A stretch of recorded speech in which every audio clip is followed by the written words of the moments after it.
Okay. So, ఇవాళ నేను spark architecture గురించి సింపుల్ వర్డ్స్‌తో చెప్తాను. ఈజీగా అండర్‌స్టాండబుల్ వేలో. ఇంటర్వ్యూ క్వెషన్స్‌లో కూడా ఇది అడుగుతూ ఉంటారు. సో, ఇక్కడేందంటే డేటా ప్రాసెసింగ్ అనేది డిస్ట్రిబ్యూట్ అయ్యి ఫ్రేమ్‌వర్క్‌లో ప్యారలల్ ప్రాసెసింగ్ అనేది ఉంటుంది స్పార్క్‌లో. ఫస్ట్ డేటా అనేది మల్టిపుల్ మెషిన్స్‌లో స్ప్లిట్ చేస్తుంది. ఆ మెషిన్స్‌ని నోడ్స్ అంటారు. సో, ఇప్పుడు ఎందుకు స్ప్లిట్ చేస్తుంది? మల్టిపుల్ నోడ్స్‌లో డేటా ఉంటుంది గదా! సో, ప్యారలల్‌గా అన్ని నోడ్స్ ప్యారలల్‌గా ప్రాసెసింగ్ అనేది స్టార్ట్ అవుతది. సో, అందుకే ఇది చాలా ఫాస్టర్ అంటారు.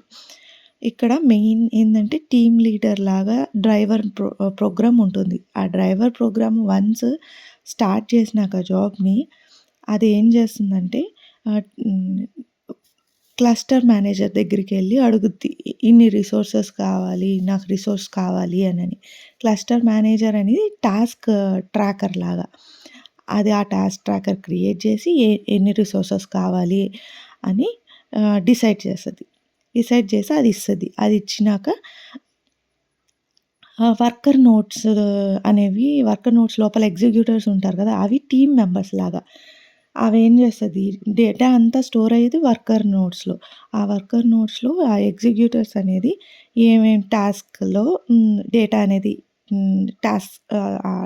టాస్క్ వైస్ ఉంటుంది కదా! ఆ తర్వాత క్యాచీ గూడా ఉంటుంది. ఇప్పుడు డేటా అనేది మెమరీలో క్యాచీలో స్టోర్ చేయాలా లేదా అనేది ఎగ్జిక్యూటర్స్ చూసుకొని టాస్క్‌ని పెర్ఫార్మ్ చేసి మళ్ళీ తిరిగి డ్రైవర్ ప్రోగ్రామ్‌కి రిజల్ట్ అనేది పంపిస్తాయి.